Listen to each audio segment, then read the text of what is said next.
Sexton trying to get loose. He'll fire. Hey! Knocks it down. Okoro slammed it home.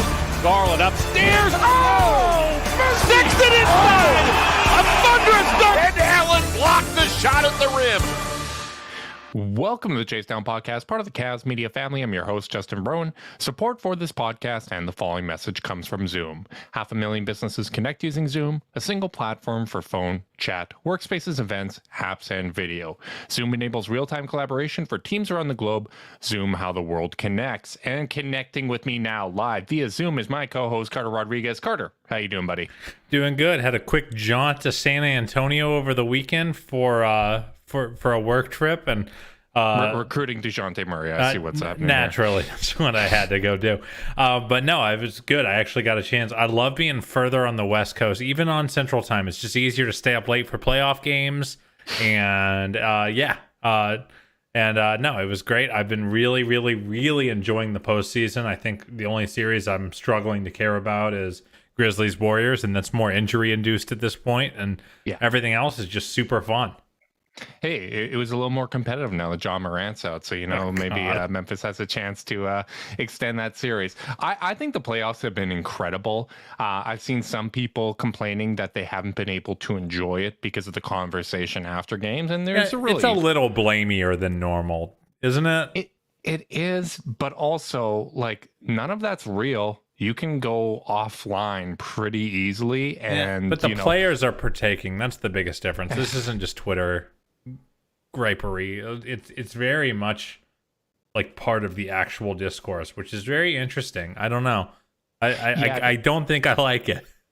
The officiating has definitely been a major storyline. I've noticed that. It makes me feel a little bit better about the way that this Cavs season went, where you see it happening to other teams and it's so random, it's all over the place that I can only imagine how angry I'd be getting in the playoffs if some of these calls were going against the Cavs and the conspiracies that I would be weaving. But while we're on, kind of tangentially related to this, I think it's important to get a little PSA out here, Carter. It's the off season.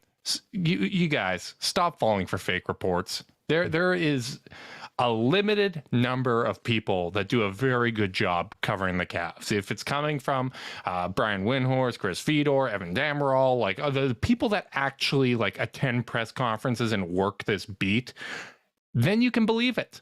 But outside of that, our boy Tim Larson Sports, he ain't it, guys.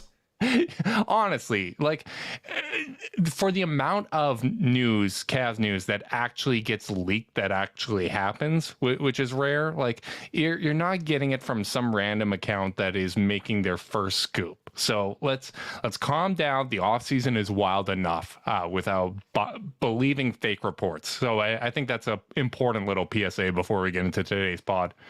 Yeah, I think that's fair.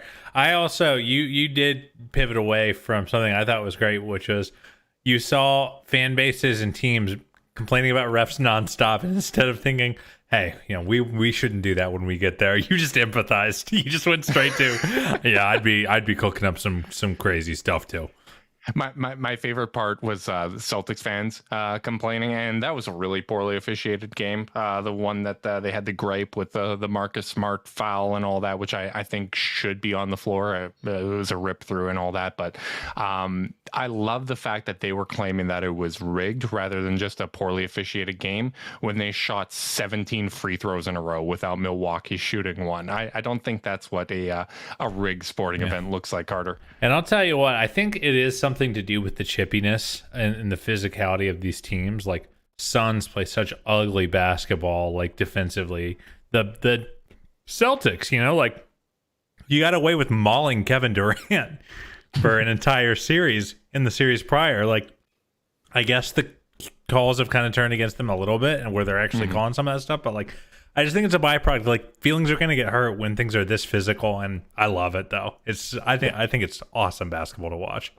Yeah, at the end of the day, I think what every fan base wants is consistency, and whether that be in terms of what contact's allowed, like the way that calls go for one player or not others. Like I think that's what people want at the end of the day. But we have a ton to get into on today's podcast, Carter. We are going to do our Cavs report cards. So I thought a fun way for us to do this would be to kind of briefly break down each player's season, talk about what we believe their greatest strength is, something that we'd like to see more of with them, whether that be something that they did well that you want to see more consistently, or something that they flashed that you want to become more of their game. And then one thing we'd like to see them add in the offseason, assuming that they are back with the Cavs. Before we get into this, though, I would like to open up the floor for this opportunity for our listeners to send us a message, things that you enjoyed with the podcast that you'd like to see more of and all that. You can send good grades only, baby. Our reviews and our reports to chasedownpod@gmail.com, or of course leave us a review on Spotify or iTunes. Again, if you leave us a review and you want to be part of the Chase Downs Discord, you can send a screenshot of that review to chasedownpod@gmail.com and we will send you an invite. But let's kick things off with the rightful Rookie of the Year winner, Evan Mobley. Carter, do you want to go into kind of your report on Mobley? Yeah, and we're gonna give a letter grade at the end of this of each discussion, but I'll start with his greatest strength, and maybe this isn't his greatest strength. I mean, his greatest strength is probably just like overall talent level, but we're going very subjective. Yeah, we're going subjective for conversational purposes, and I think his greatest strength this year was his patience. He never got rushed, especially offensively. Like, a lot of bigs that can make passes, you can fluster them by adding a lot of pressure on the ball, and he never seemed rushed all the way through the end of the season. And especially in terms of reading and reacting and seeing openings as a passer, I just thought that was so encouraging, because that belies feel that, because like if you look at the offensive skill level of Mobley right now, it's actually not that high. Like, he isn't a get you a bucket guy, but the fact that stuff seems so easily developed, but he has this underlying feel. To me, that's the greatest strength. In terms of something I saw a little bit of that I'd love to see more of and see him build on, some nastiness, Justin. He's got a little nastiness to his game. He likes putting people in the basket. And as he gets stronger and more accustomed and on that NBA weight plan, I really think that nastiness is going to come out more and more. I do not see an Anthony Davis type of curve for this guy, where the older and better he gets, the further away from the basket he seems to be. I think he is much more likely to actually play a more physical game as his body catches up. And then finally, something to add, tighter handle. I think the handle just, I feel like that was the book on him coming in, was that he could actually handle, and I don't think he had an NBA ready handle coming into the year. He can get the ball up court in transition, but like he kind of did the thing that your boy Carter does when he's playing a pickup run, because my handle sucks, and it's all well and good till someone gets up in your grill, and then it's like, and then he would kind of seize up. He wasn't quite confident enough to actually break anyone down off the dribble just yet. In a face up, and if he just adds a couple go-to dribble moves that really work for him, he already has the dribble right into the post up fadeaway. Like, that's his one face up move that he really has right now. If he adds a couple counters to that with his handle, I really think he's going to go up another level as a creator offensively. What are your notes? Well, first of all, me in pickup, there is no opportunity for me to display my weak handle, because as soon as that ball touches these fingers, it's going up. I respect it. I'm that black hole. For me, I think Mobley's greatest strength was his help defense. And this is really kind of, his understanding of what to do defensively, like the way that he'd call things out, the way that he would recognize plays, breaking things up. As good as his rim protection numbers are and all that, like I just think his overall understanding of what you need to do on the defensive end of the floor was so good, and that really came through with his help defense. As far as something that I saw flashes of that I'd like to see more of, I'll give a quick shout out to B-Ball Index, where I got a lot of kind of my research for this podcast. They do really good work breaking down synergy numbers and all that. I want to see his playmaking volume increase, because I think you saw even in that play-in game against Brooklyn, in a high-pressure game, he was making some really, really great reads. And the passing that he displayed, the reads, the cross-court skip passes that he made were really, really impressive. And it shows in the tracking numbers.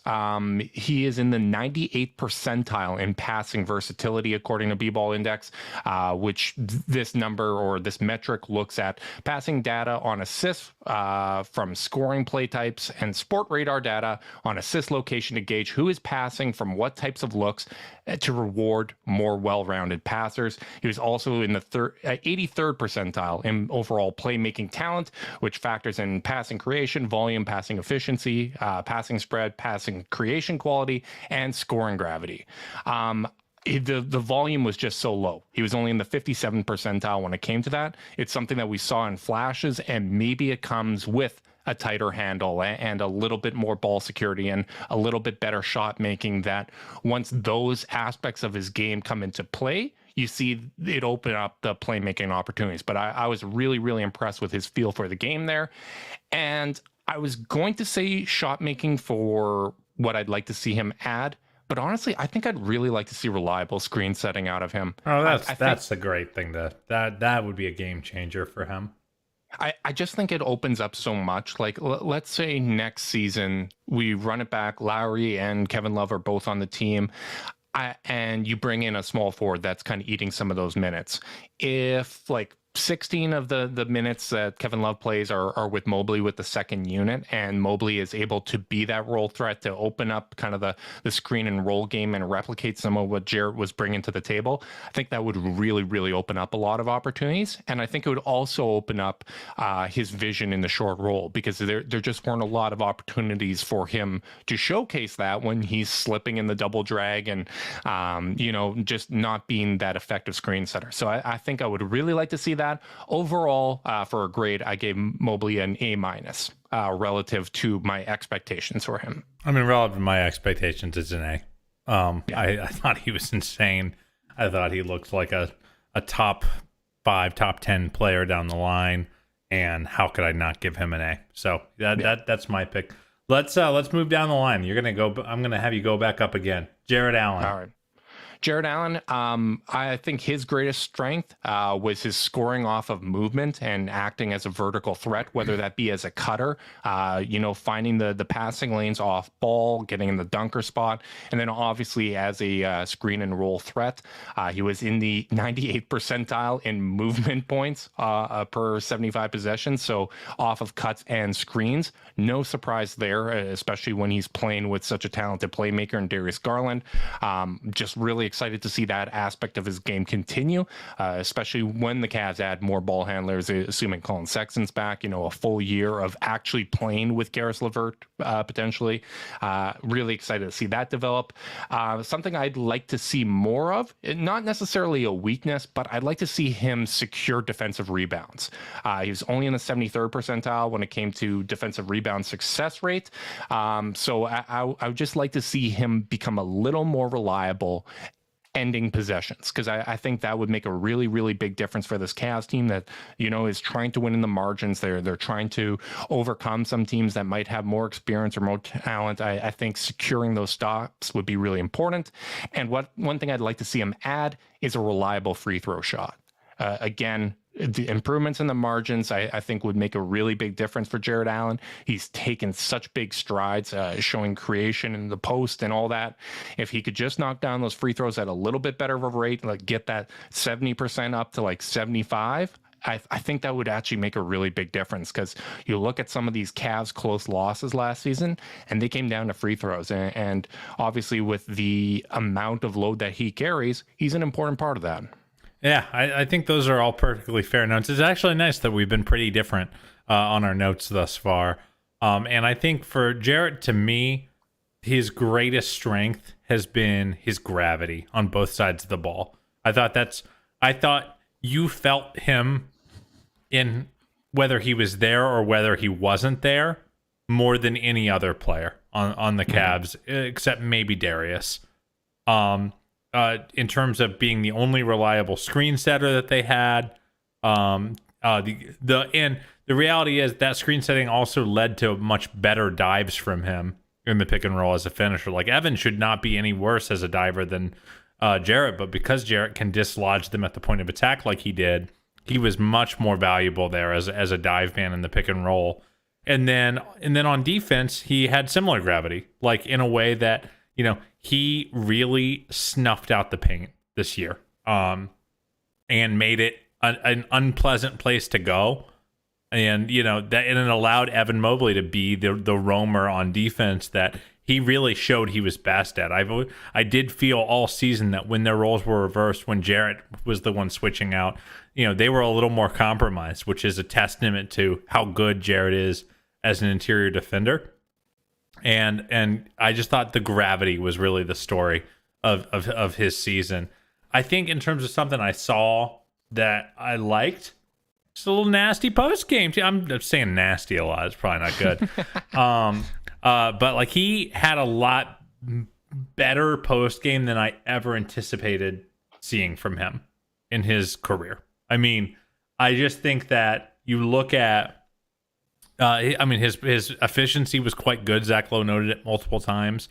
And, if you're going to play big, it's important to be able to mash mismatches when teams switch on you. And in the postseason, teams are going to switch more and more and more.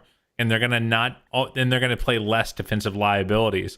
And so just being able to mash your standard NBA playoff shooting guard is going to be really, really important for him to make sure he's still adding his value on the offensive end of the court. Do I ever think he needs to be like Hakeem? No. But should he be able to mash mismatches and get deep seals? Yes. In terms of something, and go ahead. You sound like you were about to respond. Oh, yeah. I was just going to say, with the Cavs kind of utilizing these bigs, like you want them to be able to capitalize on the mismatches. If you force a switch, like be able to post up and capitalize on those opportunities. So I completely agree with your note there. Cool. And I think the thing he's got to add, I thought that he made the easy short roll passes. I thought teams started to snuff him out a little bit near the end.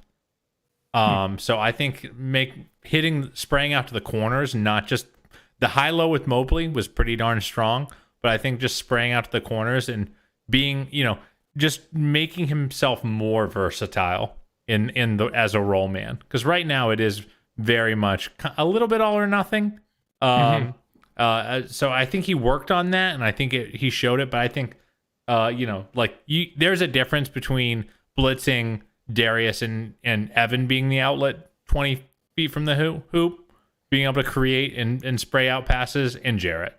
And some of that is kind of preternatural feel, so I'm not sure he can get there. But if he can add that, that'd be a huge, huge deal. Yeah, and I think that's going to be one of the benefits of the Cavs actually having continuity this season. Like, they got pretty much a full year playing together. They're going to have an off season together. A lot of these guys, you can assume they're going to be back. Like, that's one of those things. Like, the Spurs became the Spurs because they had so much continuity and they understood the nuances with one another's games. So maybe there is an opportunity for that. I gave Jarrett an A. I think he was awesome this season. I think there is an argument for him to be the most impactful Cavs player this year. I'd probably lean Garland, but you're talking about like all defensive caliber season out of Jarrett Allen. Obviously blossom into an all-star. There's no way I couldn't give him an A. I'm gonna give him an A minus. Just because I'm gonna dole out my A's very, very discriminately. And I think only because I like he that missed. We're reversed on Mobley and Allen there. That's funny. And really a lot of it, he missed 26 games. And that's tough, Best ability is availability, and this isn't a dig on him at all. It's just you really felt his absence out there, and I'm not gonna say, oh, don't break your finger on a freak injury next time, pal. But if I have to be very discriminating, I think that would be one thing that we should note. That's a lot of missed games for an all-star player. Okay, Grandpa Gulliver, what do you have for Lamar Stevens? Lamar Stevens, I think the best thing he did was be a chameleon. Interesting. You need us to play shooting guard? You need me to play shooting guard for 15 games? Okay, I'll chase around guards and I'll do an Isaac Okoro impression. Oh, the bigs are hurt. You need me to play a bunch of power forward and guard power forwards and centers. Okay, I'll do that too. I thought he really was very flexible, and I don't think you normally think that about an energy player who, mostly gets by on grit and, athleticism. Like, you kind of think, okay, it's kind of a one-trick pony. But, like, where he was used for the Cavs changed the way he played, and I thought he was very effective in a lot of different roles. So, to me, I think it's the kind of the do everything mentality, the chameleon. Like, he just did what the Cavs needed him to do, which is, like, makes you the perfect 10th, 11th man, because you need to be a good gap filler. You think about like a swing tackle in football that, can play a little guard, play a little tackle. Like, that was Lamar Stevens for this team. And I really appreciated that part of his game. I think in terms of something I saw that I kind of liked, a little bit of a nascent corner three. Yeah, it wasn't quite there, but he showed it a little bit near the end of the year where he was taking them a lot more confidently. There were a few games he was getting 3, 4, 5 attempts up. And, I think he understands that that's not a strength for him, but he needs to be willing to take them. And, his touch is not horrible. I think he can get there.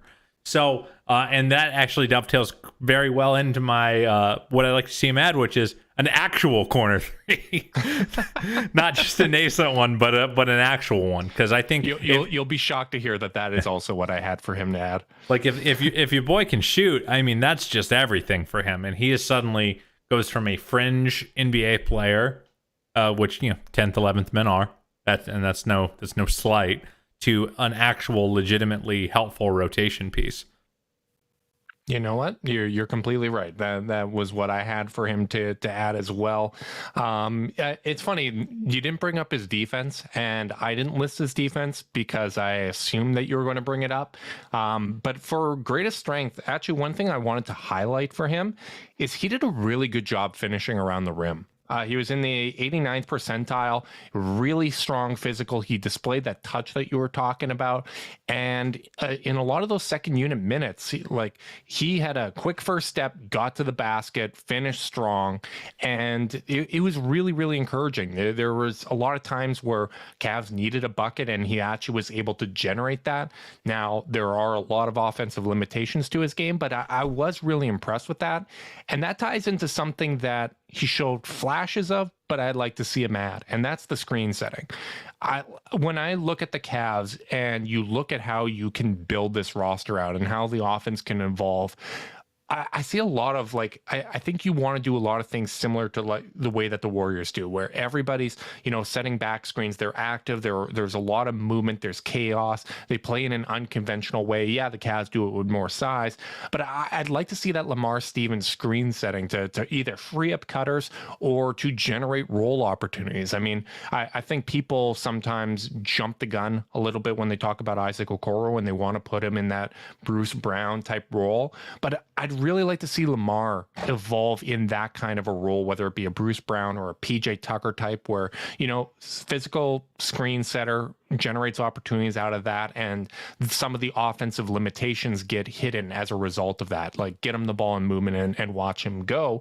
So I think that would be what I'd like to see him add to his game. Overall, I gave him a B+. He started poorly for the Cavs, but then for the rest of the season, I thought he really, really improved his consistency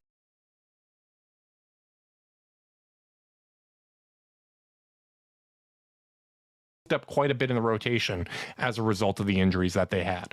Yeah, I couldn't agree more. And sorry to our listeners on the YouTube feed. Justin's audio just popped out because I had an issue.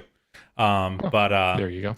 But yeah, I think he really, I think relative to his role, it's a B+. I think, if you were just grading him as, against LeBron James, it might be a C, but for what the Cavs asked him to do, I thought he really rose to the occasion, and I was pretty damn pleased with it. I won't lie to you. Yeah, me too. Next up is probably one of the harder grades to do because it was such a small sample size, but Colin Sexton. I honestly think like his greatest strength is just his ability to apply pressure to a defense, whether it's one-on-one shot creation, the way that he's able to relentlessly get to the rim, generating those kind of opportunities and the chaos around that. I think that was a real missed element for the Cavs. I think even if you look at the missed opportunities, like let's say the shot gets missed or whatever at the rim, I think it would have generated a lot of offensive rebounds for them. But he is a good finisher at the rim, and he's been getting better at generating contact. And I think when things got stagnant, they didn't have a Colin Sexton option often throughout the season. So I think that's his biggest strength. What I'd like to see more of out of him is 3-point volume. Whether that be increasing that volume due to off-ball opportunities or maybe a little bit of a pull-up jumper. I definitely want to see him be an option in transition, and maybe that's an opportunity for him to use that pull-up. But getting that volume up on his three-point shooting, I think, is one of the main things, because at the end of the day, like, the Cavs don't have a ton of proven shooters, and like, yeah, he shot poorly to start the season, but if he even shot at his career average, like that's probably would have got him from that 17 point per game to 20. And I think that's about the sweet spot if you want to have him have a nice rounded out game. And then the thing I'd like to see him add or build upon, we saw flashes of it, but just more consistent on-ball defense. I know he can fall asleep off ball. That's probably one of my biggest concerns with him on the defensive end of the floor. But his on-ball defense looked a lot better to start this year, and I would like to see that become a regular part of his game. With the offensive burden being shared across the team and more talent around him, you would expect him to have some energy to make an impact on that end.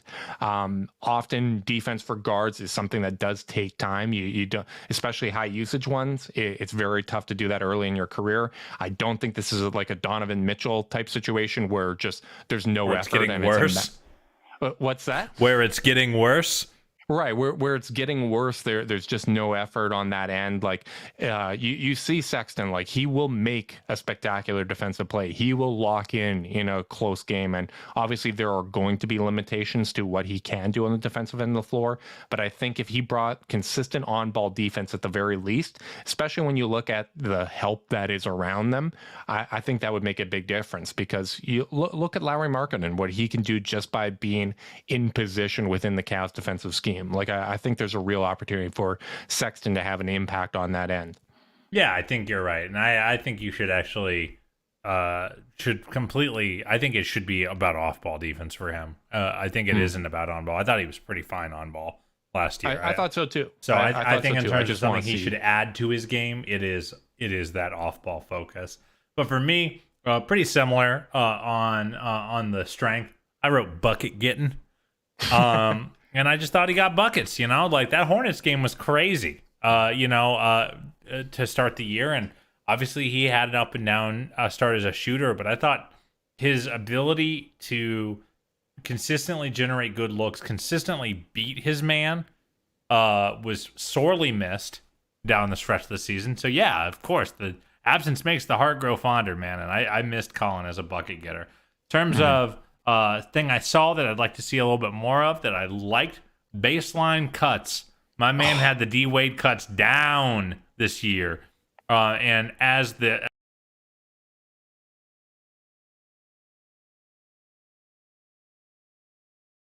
I'm feeling really, really good about.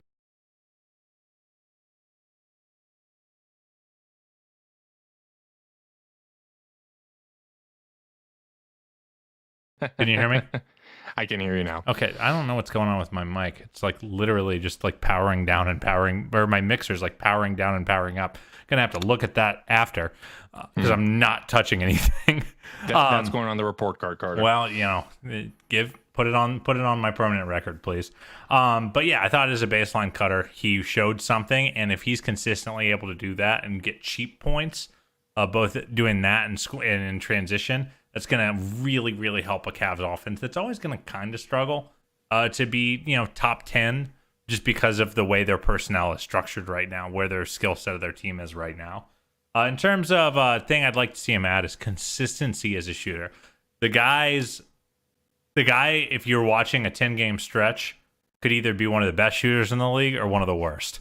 And I would love to see him get closer to, just that 3 for 8 or so. Like he's got to raise his floor as a shooter. I mean, the first 11 games of the season, he was at like 20%. He's had a lot of those stretches in his career where you go, is this guy, can he shoot?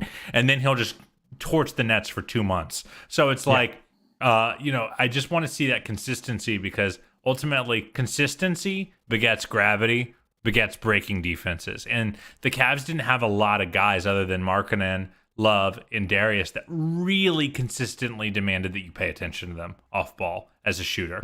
And I think if he starts to earn that respect, it will only help his teammates. So in terms of grades for Colin, I'm going to give him an incomplete. I mean, he played 11 games. It's not fair.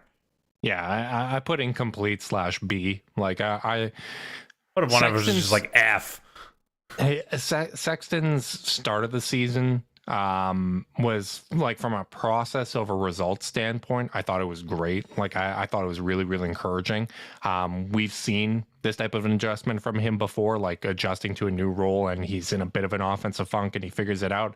I assume he would figure it out.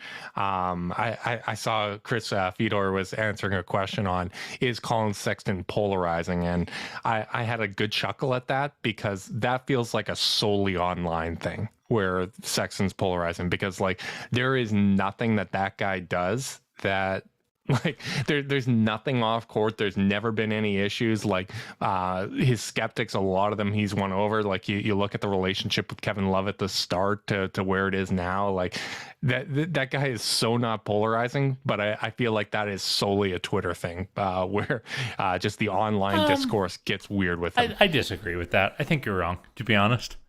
I think he is polarizing among executives as well. I think people aren't quite. I think he's still, in a lot of people's eyes, people aren't sure how much of a winning player he is. I think he was going to get a chance to prove it this season before he got hurt that he was a winning player, or at least truly test it in an actual environment where he had a chance to succeed.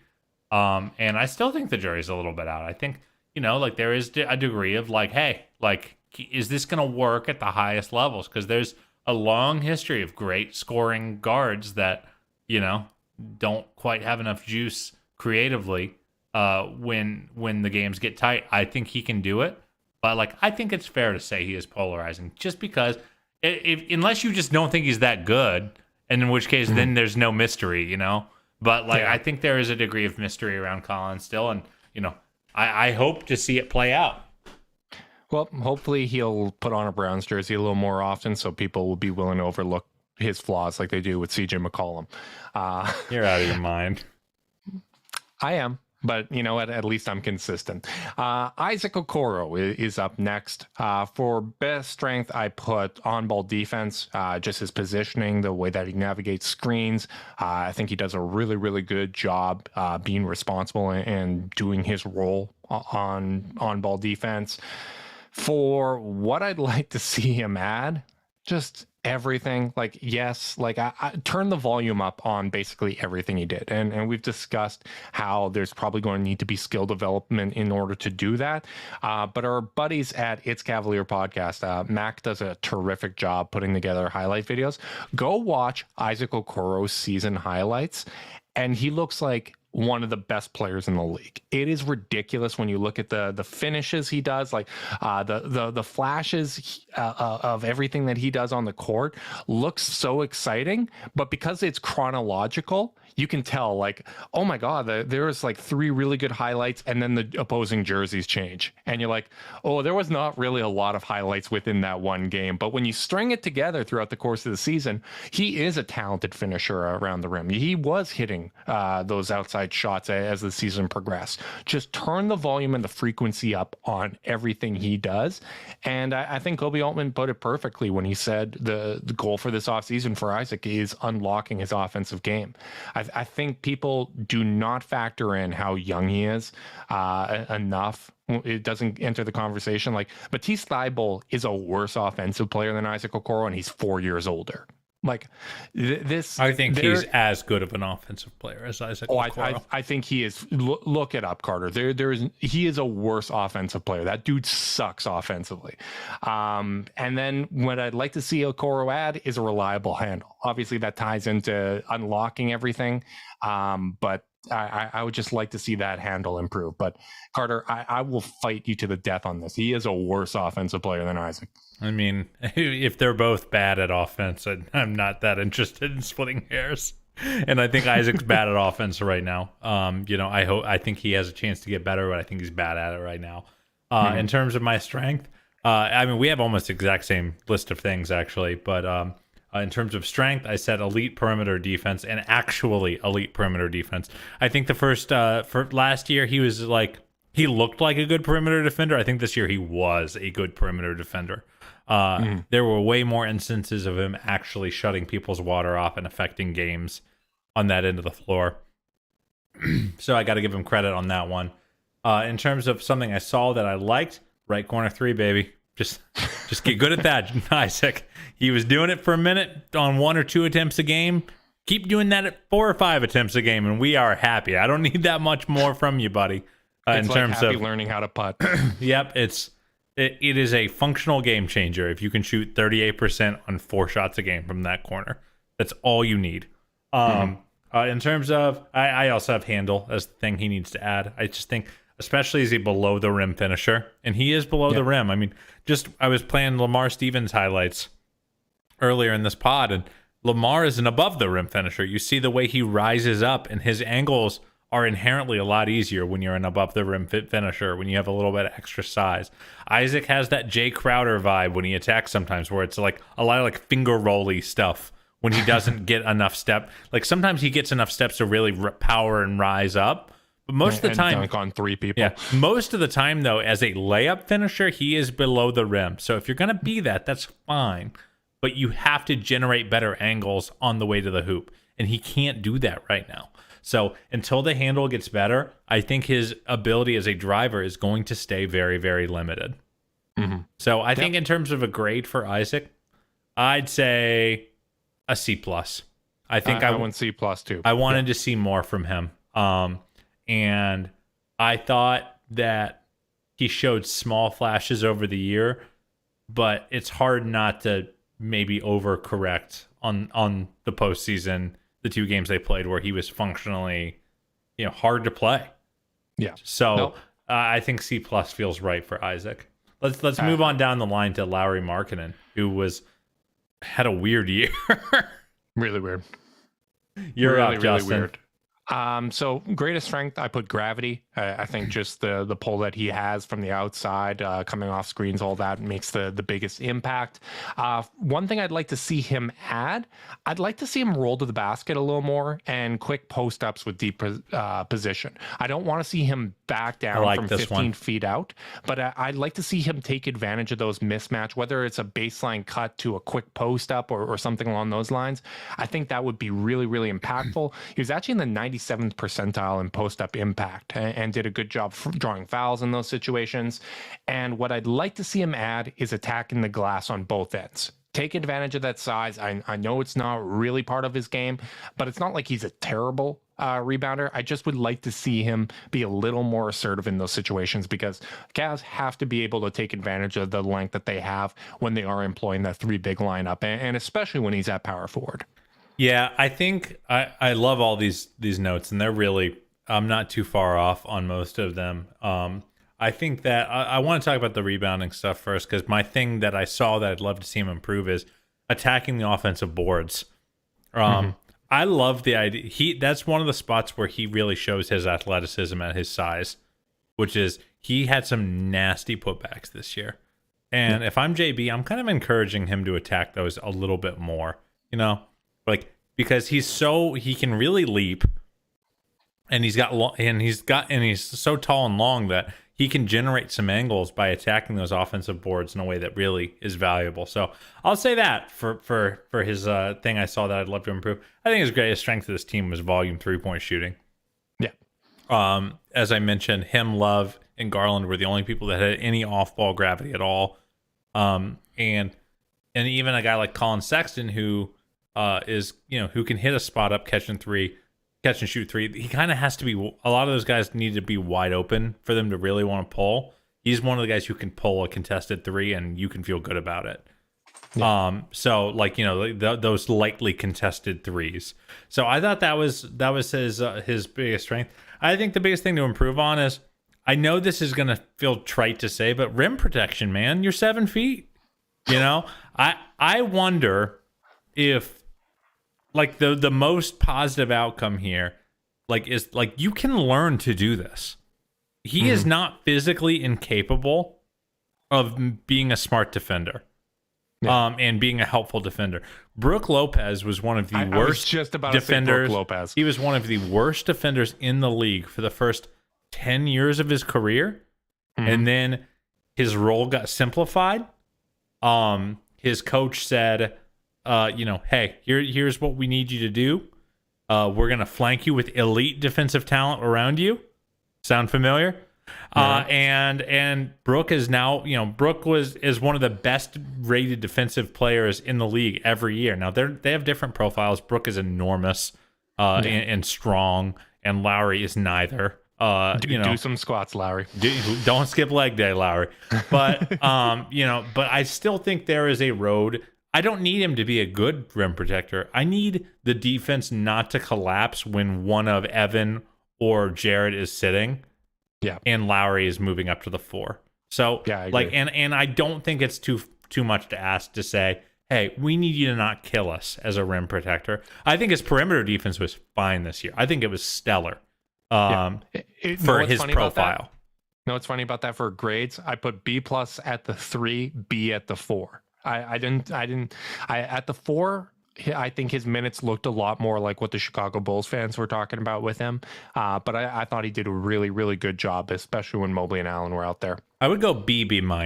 So similar splits, similar in that order. But I think if the Cavs want to take the next step, especially as Kevin Love ages, he needs to be a guy that they can absolutely play for 30 backup 4 minutes, or 30 minutes at the backup at the 3 and the 4, and float between those two positions and not get killed in either of them.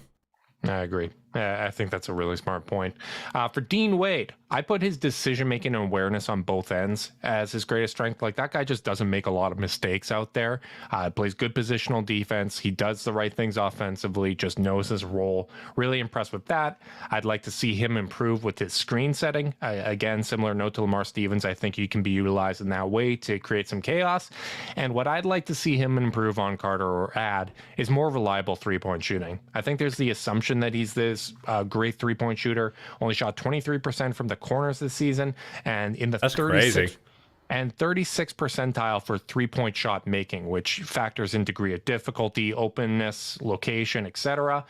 He was 73rd last year, but 53rd the year prior. So it's kind of been inconsistent. I think him becoming a more consistent three-point shooter would open up a lot of opportunities, because I think when people talk about like replacing Lauri in the starting lineup with Dean, the lack of consistency from 3 is probably the biggest contributing factor to why he doesn't have that same offensive gravity. Yeah, I think that those are all great notes. And we don't have to go super long on Dean. I think his dependability and reliability and just his general vibe mean that you're not going to have hard takes on Dean Wade. But I think awesome. I think his strength was being a great switchy defender. Took on really tough assignments on the perimeter as a defender when he was playing at the 4. And even at the 3, the Durant stopper, very tongue-in-cheek to say, but also kind of not. He was great. In terms of something I saw that I want to see more of, I actually don't have that much for him. I think he played a really solid game and like kind of maximized what he is right now on the court. If I have one like wide-angle note for him, don't disappear. For all the and obviously very different pedigree players in terms of where they were drafted, but for all the consternation about Isaac's box score stats, Dean played 20 minutes a game this year and averaged 5 and 3. Yeah. Like, those are not good counting stats. Like, and there were times where he was so fundamental that you almost forgot he was out there. It's like, okay, he's just going to move along, make the right plays. Like, he can put up better stats than what he did in the minutes he played, in my opinion. And I think that his impact exceeds his box score, but I also want to see the box score catch up, because there were times where he was just kind of out there, and like, it's just really hard to win in the NBA if you end up having to give 25 minutes to a dude who just isn't doing that much. Yep. Couldn't agree more. I gave him a B relative role. B as well for me. Yeah. It's funny because our next guy, Cedi Osman, who we don't need to go too deep on, but what I'd like to see him improve on is have a Dean Wade mentality, like just decision-making, disappear awareness, a little bit more. consistency of effort, like all of that stuff. I'd like to see more of that from Cedi Osman. Greatest strength is probably his outside shot creation. Yes, it comes and goes in waves, but just the ability to generate in pull-ups off screens. I think it gave the Cavs an element that they needed. And what I'd like to see more of is the playmaking flashes that he shows, whether it's off cuts, whether it's as a screen and roll ball handler. Like, I'd like to see a little bit more of that and better decision making in those spots. But in reality, like when we were talking about the minutes crunch for the Cavs next season, like I think Cedi Osman's probably your leading candidate to lose out on an opportunity, assuming that he's back. Yeah, I think that's all fair. I think greatest strength was the microwave effect. Yeah, he spurred a few Cavaliers this year, helped them win games that they weren't going to win by being such a flamethrower, such a heat check guy. I think in terms of, like and you're right. Like in terms of what he needs to do, it just needs to be more consistent. He never has figured out how to consistently help the team. It's either great or it's terrible. And like just little things that like you go, like you don't get to do that when you're a role player, when you're a swing guy. It's tough to be a wing that has a reputation as a shooter and shoot 66% from the line.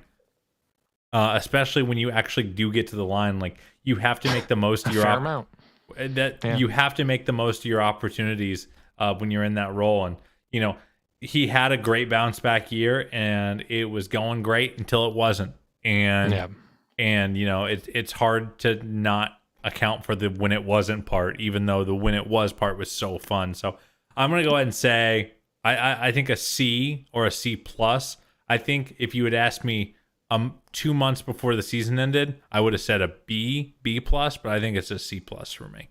Yeah, I went B minus because I think it was really 2/3 of the season that he was stronger, and then the last third got really, really shaky.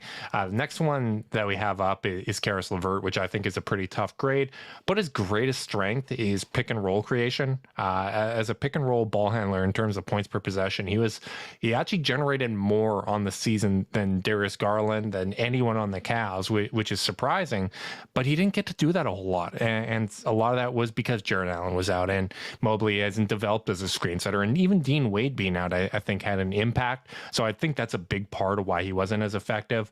What I'd like to see more catch and shoot threes. I think that would be a really take them. Yeah, and it's funny because he shot almost 41% on catch and shoot threes this season. Like he was good at it. But I think in order for him to fit into the Cavs ecosystem next year, I think more of those catch and shoot looks need to be part of his game. And what I'd like to see him add is off-ball opportunities, which obviously ties into those catch and shoot threes. But give yourself easy chances as a cutter, as someone coming off screens, as a spot-up shooter. Like, use less energy to generate the field goal attempts that you have, because I think too often you would see him dancing. And I try to keep the notes on where to improve a little more reasonable when you're talking about older players, because you're going to be set in your ways. But assuming that he's back next season, I think that would be one of the things I'd like to see from him. Less is more sometimes. I remember my best friend growing up always used to say that Dion Waiters made playing basketball look really hard. Like, he would work so freaking hard for his buckets. I think you were spot on in saying the same thing about Caris. Like, it never an easy bucket for our boy Caris. And, you know, I think, like, you do want to just see him not... And some of that is, like, over-indexing because of the way that the roster played out, especially without Jarrett there. I think when he played in the pick and roll, you're right. He's a guy who is a little bit better of a playmaker than Colin, where if he has just two easy reads, he's going to make the right play. And I thought in the playoffs, or the play-in games, I thought his playmaking actually was pretty good. I thought everyone was hyper-indexing on the shooting, which it was pretty ugly for stretches. But I thought his passing was definitely solid. I thought his passing was solid and generated some clean looks for the team when they really were having a hard time during stretches in those two games. So I think that's absolutely a fair, and I would agree with that. That was actually mine as well, which is just playmaking in the pick and roll. In terms of and also the thing to work on. I mean, you got to shoot, man, especially if you're going to play on a team that has this much talent around it. You know, Darius is going to have the ball a lot, buddy. Colin's going to have the ball a lot. And if you record scratch possessions out where they generate a clean open three for you and you don't take it, you just wasted 9 seconds on the shot clock, 12 seconds on the shot clock. And you're probably not getting a good shot at the end of it. No, and most offenses cannot survive wasting good shots, especially when things actually matter. In fact, I think that's going to be a really good lesson for the Cavs as they start making a push for the postseason, which is, as a whole, this is a team that loves passing up good shots to try to hunt great ones. And sometimes you just got to take the good one. Yeah. So, you know, I think that's a perfectly fair grade or fair feedback for him in terms of kind of what he showed that we like. I think it's just really hard. I think he had a really tough hand dealt to him. And, you know, I'm also going to go incomplete. I think he really didn't play too many more games than Colin this year. So, and he got brought in more adverse environment. So I'm going to go with an incomplete for him as well. I gave him a C. There's contextual reasons for that, but obviously it just didn't work out for a lot of reasons. But it just, I think we got enough of a sample size to say in that role, in that situation, it did not work out. That doesn't mean it can't. But obviously when your greatest strength is something that you can't really showcase because of the situation, that's not ideal. Someone that is most certainly not getting a C is Darius Garland. Yeah, he is getting an A. Spoiler alert.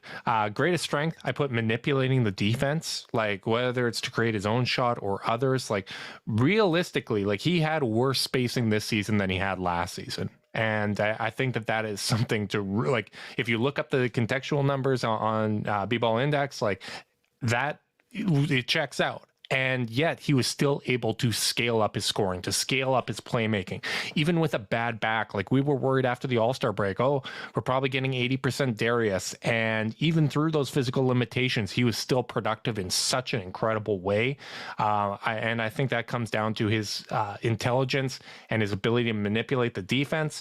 What I'd like to see more of is off-ball three-point shooting. I think if you could generate, even though, as I said before, only Steph Curry and Duncan Robinson had more off-ball, off-screen actions run for them than Garland, especially as Mobley develops as a playmaker, as Colin Sexton comes back, as you have all these other guys absorbing that role. I think the three-point volume he created out of pull-ups and dancing, I think that it was great. I love kind of the balance he had, but just get him like 2 easy shots off ball, two more easy shots off ball. I think that's a way you can scale up that three-point rate in a way that doesn't increase his usage.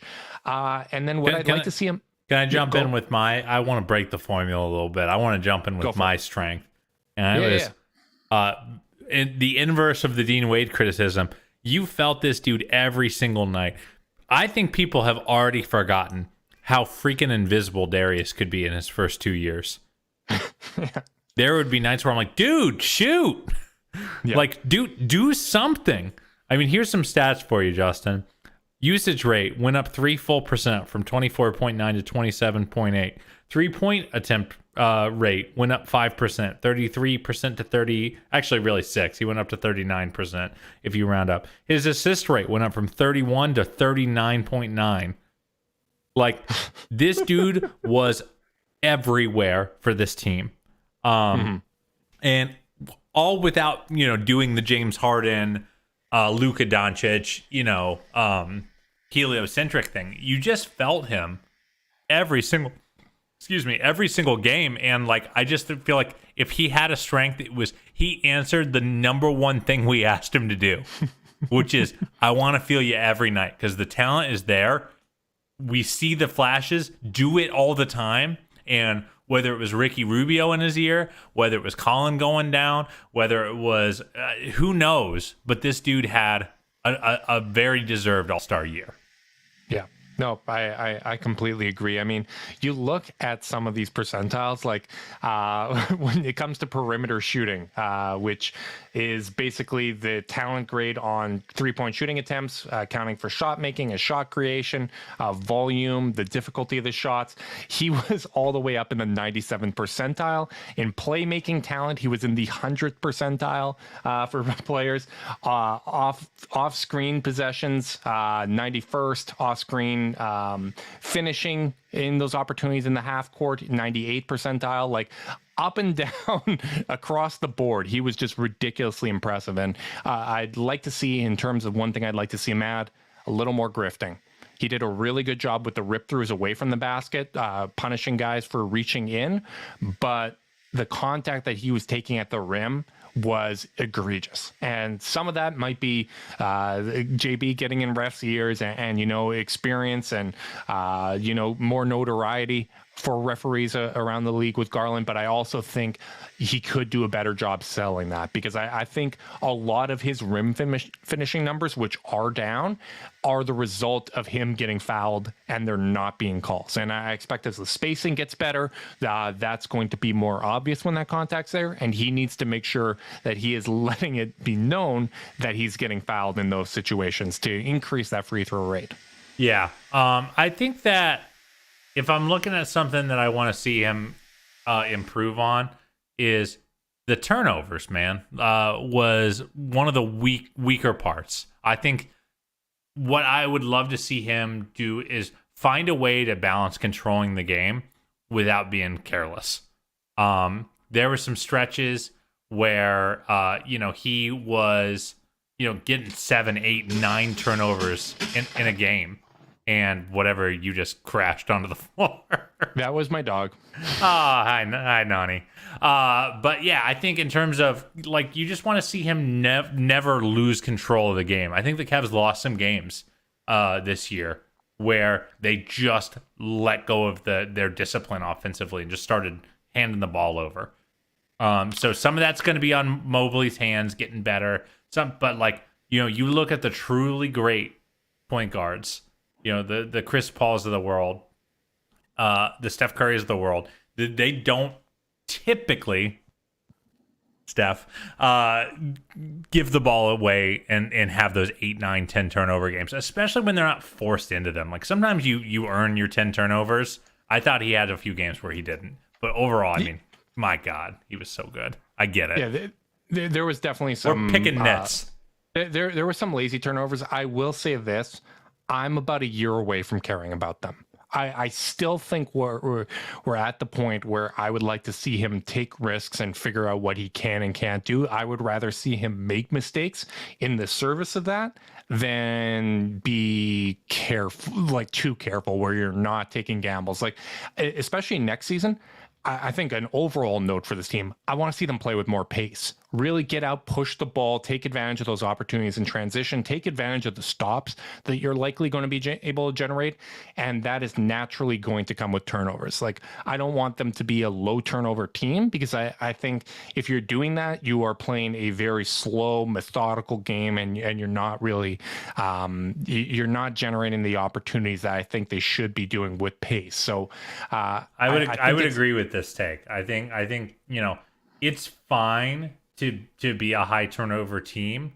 They were 27th in the league in turnover percentage this year.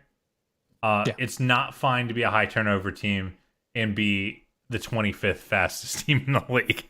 Yes, absolutely. So cut out the lazy ones, make better decisions, but still take those chances. We're still in the developmental stages of this, of figuring out what this roster can and can't do. Now, our final one that we are going to go with today, our final player that we are going to get grade is Kevin Love. Good old Kevin. I'm not expecting a lot of changes when we're talking about things to add. I was thinking he could add an off the bounce. No, it's just a little dribble as he pull up. I think his greatest strength is honestly like just his savvy and experience. Like I think just knowing what to do on the basketball court is so valuable, especially on a young team like this. The thing that I would like to see, or the thing I like that I'd like to see more of, is him kind of operating as a high post hub. I think it'd be great to have continuity between both he and Mobley, adding those kinds of sets where they're initiating from the high post, kind of doing some playmaking, opening up, cutting lanes for guys like Colin Sexton or Lamar Stevens or Isaac Okoro. So I think like if you're looking at how you stagger the bigs next year, like when it's Mobley without Jarrett, I think I'd like to see Lauri with him so that Mobley can do that playmaking. And I'd like to see Kevin Love with Jarrett. I think that those pairings would work really well. And that way you have one of those high post hubs and you have continuity between your units. And one thing I'd like to see him add a little more variety in the pick and roll, pick and pop game, because he is a good screen setter. He just never, ever rolls. And I think he's someone that can make those passes out of the short roll. It might generate those high post opportunities when he slips. I just think he became a little too predictable. And obviously the 3-point shooting and the pick and pop is such an important part of his game. But just change it up a little bit, a little change of pace, I think makes them a little bit more difficult to defend. Yeah, I think that, the strengths are so obvious, it's hard to say. I mean, I thought his stability and leadership and being there and health, like being the team's leader in games played, I think is a huge testament to the guy. I think that he just was really there for this team. He was the person they turned to against Brooklyn when the stage got too big. And he's going to continue to be able to fulfill that role as a guy who's been there and done that. As this young team continues to get its reps and take its lumps. I think you're spot on with the variety. The only other thing is I hope that with a more healthy team that Kevin can more consistently empty his tank on defense and just get out. I'd rather him play 15 minutes of really attentive, sharp defense where he's really chopping his feet than trying to stretch it out for 25 and pick at his spots. And sometimes that's not going to be up to him, because his body is, he's getting old, and sometimes your body just isn't there. But like there were stretches this year where he played, functional, capable defense. I thought against Brooklyn he played pretty good defense, and then against Atlanta you couldn't even have him out there. And some of that's just age. But like if there were a piece of feedback I'd give, like, hey, whatever you can give us, if you are completely gassed after 15, that's great, But like there were times this season where like that limitation of his game really held them back and made it hard to play him. And so, I mean, at this point in his career, I just, you kind of get what you get. So this part of it feels a little silly, but ultimately awesome year for Kevin. He gets a B+ from me. B+ from me as well. One of my favorite stories of the season. I loved his recent Instagram post. And if you're looking for more feel-good Cavs stuff, go check out the Darius Garland GQ article. Really, really fun conversation with Garland there, talking about how much he loves Cleveland, how much he wants to play with Colin Sexton next year, all the stuff that just warms my heart and gets some Sexland momentum going. Carter, we overall grade for the Cavs this season. We didn't do that one. I didn't even prep for that. I didn't either, but let's just do it. Let's do it live. Honestly, I'm going to go A-. I know that expectations shifted throughout the year. But on the whole, I think that this was an incredible season. I think JB Bickerstaff deserved the 5th place finish that he had in Coach of the Year. Obviously, the teams ahead of them had a lot more wins and finished stronger. I don't think it was JB's decision to not play Jarrett Allen. It's not like he was a DMP coach's decision down the stretch. But you know what? I think the accolades that they got, even the fact that they were in all of those conversations, I think this year was an absolute win. And I'm really, really excited. Like I love that we got meaningful basketball for 82 games, and it may not 84. Have always gone. Yeah, 84. Yeah, good point. Like it's, yes, the expectations shift. Yes, they fell short of that, but they fell short in ways that I feel comfortable with, that I think that they can learn from. All experience is good experience if you can learn from it. And I think that certainly falls in that category for the Cavs. I think A- is the correct grade here. It would be an A+ if their season stayed on the trajectory it was on, but you do got to get dinged a little bit for how it ended. But, ultimately this team won 22 games last year, and obviously 72-game season, but ain't much more than that, and they won 44. That's an enormous 44. Jump. So 17 over projected. Yeah, so I'm calling this an enormous win. Just dinging a few points off the way the season ended, but obviously an amazing year, and ultimately everyone gets the kudos from us, because I thought it was a dream year in a lot of ways. Totally agree. Carter, do you know what's in a week? The draft lottery, man. Draft lottery is in a week. We will be recapping where the Cavs land. We're going to have more information. That seems like a perfect time for us to kick off our draft coverage and talk some takes on those prospects. So I'm really excited to get into that and see where the Cavs land. I'm just going to say, basketball gods, there's only really one team in there that was trying to win all season, that tried to overcome all the adversity. They didn't fold intentionally, so like some of these other teams, and pull the plug for lottery odds. Karma should be on the Cavs side. I think I'm not going to be greedy. We can get 3 or 4. I'm fine with 3 or 4, but I think that's deserved. You're an animal. Yes, I am. Yes, I most certainly am. Let's wrap. Can you imagine how mad everybody would be? The basketball universe would hate it so much if the Cavs jumped up, and I'm ready for it. I'm ready to embrace the hate. I'm ready to become my true villain self, Carter. But thank you so much to everyone that tuned in. Again, if you have any feedback for the podcast, we really welcome it. Constructive criticism is best, but you know what? I can learn something from just about anything. Or if there's something that you like, that you'd like to hear more of, let us know. Big thanks to everyone tuning in live on YouTube. If you want to support us, like and subscribe. Click the notification bell so you know when we're going live. If you're listening via podcast, leave us a rating, leave a review, subscribe, unsubscribe, resubscribe, and help cook those books. If you want to be part of Chase Down's exclusive Discord chat, send a screenshot of that review to chasedownpod@gmail.com. However you choose to support us, we really do appreciate it. Make sure you guys are staying safe out there. Until next time, go Cavs.